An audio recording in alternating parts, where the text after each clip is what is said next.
শাশ্বত ভারত কথার মধ্য দিয়ে চালিত সকলকে স্বাগত জানাচ্ছি।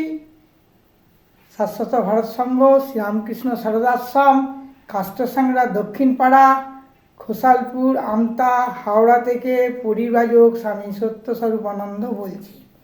বিষয় মধু, ইংরেজিতে বলা হয় হানি। স্বাস্থ্য রক্ষায় মধু। ঋগ্বেদের ঋষি নয়ন মেলে বিশ্ব দেখছেন। কেমনভাবে দেখছেন? যা দেখছেন তাহাই মধু, তাই আনন্দ। ব্রহ্ম হতে স্তম্ভ পর্যন্ত প্রতি ধূলিকণায় আনন্দ। ঋষির শ্রবণে দিব্য মন্ত্র ধ্বনিত হল। ঋষির নয়নে দিব্যরূপ ফুটে উঠল। মধুবাতারিতয়তে মধু খরন্তি সিন্ধব মাধবী ন সন্তোষ ধ্রি। মধু বই অর্থাৎ মধু বইতেছে সকল বাতাস, মধু খড়িতেছে নদ নদী। মধু হোক আমাদের ঔষধি সকল। মধু রক্ত মুতস মধুমত পার্থিবং রজ। মধুদ্রস্তু ন পিতা। মধু হোক রজনী ও উষা। মধু হোক পৃথিবীর ধূলিকণা। মধু হোক আমাদের পালাইতা ও দুর্লভ। মধুমান্য বনস্পতি মধুমা অস্তু সূর্য মাধবী গার্ভ ভবন্তু ন। এই শ্লোকগুলো যে বললাম, মধু হোক আমাদের বনস্পতি, মধু হোক ওই সূর্য, মধু হোক আমাদের ধেনুগণ। ঋগ্বেদের প্রথম মণ্ডলে 90 এতে 6-8 এতে রয়েছে। রেফারেন্স দিয়ে দিলাম। মধুর পর্যায় আমরা অনেক কিছু মধুর সম্বন্ধে বলি। মধুকে মধু বলা হয়, মাক্ষিকও বলা হয়, মাধবী, ক্ষুদ্র, মারব্য, মক্ষিকান্ত মধুর নামান্তর। হিন্দিতে মর্ম, তামিলে সহ, আসামিতে মৌ বলা হয়। মৌ বলে গান আছে, মৌ মেয়েদের নাম দেওয়া হয় মৌ। ইংরেজিতে বলা হয় হানি। হানি মধুর বৈজ্ঞানিক নাম নেই, তবে মৌমাছিদের বৈজ্ঞানিক নামকরণ করা হয়েছে। সাধারণত ইউরোপীয় মৌমাছিদের বৈজ্ঞানিক নাম হচ্ছে এপিস মেল্লিফেরা। এছাড়া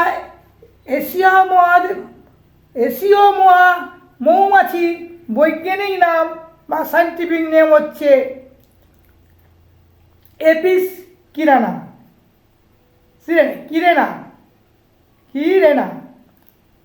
মৌমাছির দুটো নাম বলা হলো।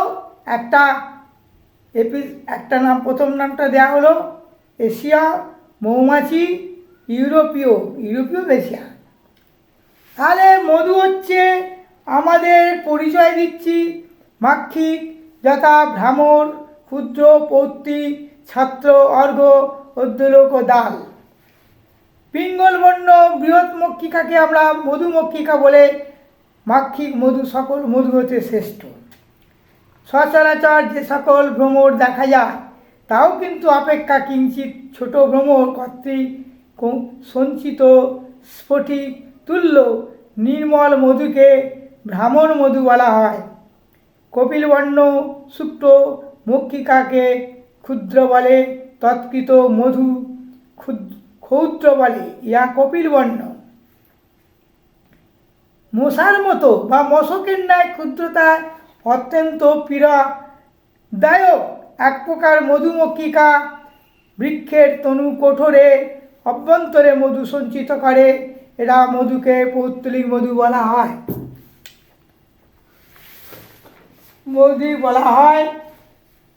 কপিল পীতবর্ণ এক প্রকার মক্ষিকা আছে, তারা হিমালয়স্য বনে প্রায় ছত্রাকের মৌচাক প্রস্তুত করে। ওই চাক দেখে উৎপন্ন মধুকে ছত্রমধু বলা হয়। আশ্রমজাত মধু বৃক্ষে নির্যাতিত নির্যাসকে অগ্র মধু বলা হয়। কপিলবর্ণ ক্ষুদ্রতার এক প্রকার মক্ষিকা আছে, এরা উইয়ের ঢিপির মতো বাস করে ইয়া উই মধু বলা হয়। যে মধু পুষ্প বা ফুল থেকে মৌমাছিরা মধু আহরণ করে বা খরিত হয়, সেই মধু নিয়ে এসে যে চাক বানায় সঞ্চিত হতে থাকে তাকে দাল মধু বলা হয়। এছাড়া পদ্ম ফুলের যে ফুলে মধু আহরণ করে তাকে পদ্মমধু বলা হয়। খুব চোখের পক্ষে পদ্মমধু খুব উপকারিতা, শান্তি। এবার যেসব মধু সাধারণত সর্ষে খেতে গ্রাম বাংলায়, তখন যদি হয় সর্ষের ঝাঁজ হয়, বাতাবি লেবু বা কোনো লেবুর ফুল থেকে যে মধু আহরণ করে তার ঝাঁজ থাকে। মধুর পরিচয় সম্বন্ধে বলবো। এখন বলছি মধু, স্বাস্থ্য রক্ষায় মধু প্রথম ভাগ বলছি, প্রথম অধ্যায়, প্রথম পাঠ। বৈজ্ঞানিকদের অনুমান প্রায় 5,60,00,000 বছর আগে পৃথিবীতে মৌমাছির উদ্ভব হয়েছিল। আর হাতিয়ার নির্মাণ মানব গোষ্ঠীর আবির্ভাবের প্রমাণ পাওয়া যায় প্রায় 17,50,000 বছর আগে। এমনও দেখা গেছে আগেকার দিনে বহু হাজার হাজার বছর আগে, লক্ষ বছর আগে মানুষকে মারা গেলে তারা কবর দিত। সেই কবরেতে মাটির তলায় মধু দিয়ে আসতো, মধুর কৌটো করে। সেই মধু কবর থেকে পাওয়া গেছে হাজার হাজার বছর, প্রায় লক্ষ লক্ষ বছর আগে। পৃথিবীতে প্রথম সৃষ্টি হয়েছে মিষ্টি মধু, তারপরে আখ এসেছে, অন্যান্য মিষ্টি, আখ থেকে চিনি পেয়েছি, বিভিন্ন থেকে আমরা মিষ্টি পাই। কিন্তু প্রথম মধু সৃষ্টি হয়েছে, প্রথম মিষ্টি হয়েছে আমাদের আখ থেকে না, বলা ভুল, মাফ করবেন। প্রথম সৃষ্টি হয়েছে মধু।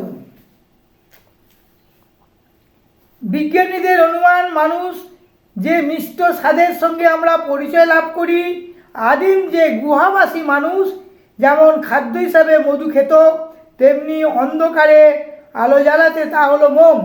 মধু চাক থেকে যে মোম পাওয়া যায়, সেটা মোম আলো জ্বালাতো গুহাবাসী লোক।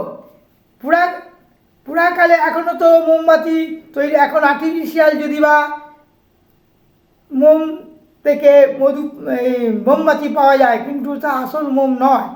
আসল মোম কোনোদিন সাদা হতে পারে না, কৃত্রিম আর্টিফিশিয়াল মোম। আসল মোমের রং, মৌমাছির গায়ের রং একটু ঘি রঙের, আমি দেখেছি, চটচটে ভাব থাকে, সেই থেকে ভালো প্রদীপ জ্বালানো যায়। পুরাকালে মানুষ পবিত্র এবং ধর্মীয় বস্তু হিসাবে মনে করত, তাই দেবদেবীর উদ্দেশ্যে এই মধু উৎসর্গ করত। তাছাড়া যে কোনো উৎসব অনুষ্ঠানে মধুর ব্যবহার হতো। নবজাত শিশুকে প্রথমে যে খাদ্য দেওয়া হতো তা মধু, সেই প্রচলন এখনও অব্যাহত আছে। মধু এমন একটি খাদ্য বা আবাল বৃদ্ধ বনিতা সকলই সেবন করতে পারে, সেবন করে নীরোগ থাকতে পারে, দীর্ঘজীবন লাভ করতে পারে। প্রাকৃতিক মধুর উৎস হলো ফুলের নির্যাস, যাকে বলা হয় পুষ্পারস বা অমৃত। মৌমাছিরা এই নির্যাস মধু থলিতে ভরে চাকে নিয়ে আসে, গৃহ মৌমাছিদের দেয়। আর এইভাবে পরস্পর নির্যাস উগড়ে দেওয়া ও গিলে নেওয়ার মাধ্যমে দেহস্থিত এনজাইমের সঙ্গে মিশ্রণে মধুর সৃষ্টি হয়। এই মধু কখনো কোনো কারখানায় বা বিজ্ঞানাগারে তৈরি করা সম্ভব নয় বা ল্যাবরেটরিতে। কেবলমাত্র মৌমাছিরাই তাদের রসায়নগারে তৈরি করে। আয়ুর্বেদ চিকিৎসায় ঔষধ, প্রাকৃতিক গাছ গাছাড়া, পাতা, ফুল, ফল, শিকড়, ছাল ইত্যাদি দিয়ে যেসব তৈরি হয় ওষুধ, তেমনি ঔষধ সেবনের অনুপান হিসাবে এগুলো মধু ব্যবহার করা হয়। এটা অপরিহার্য। এই পর্যন্ত। এরপরে দ্বিতীয় পাঠ বলবো, শুনতে থাকো।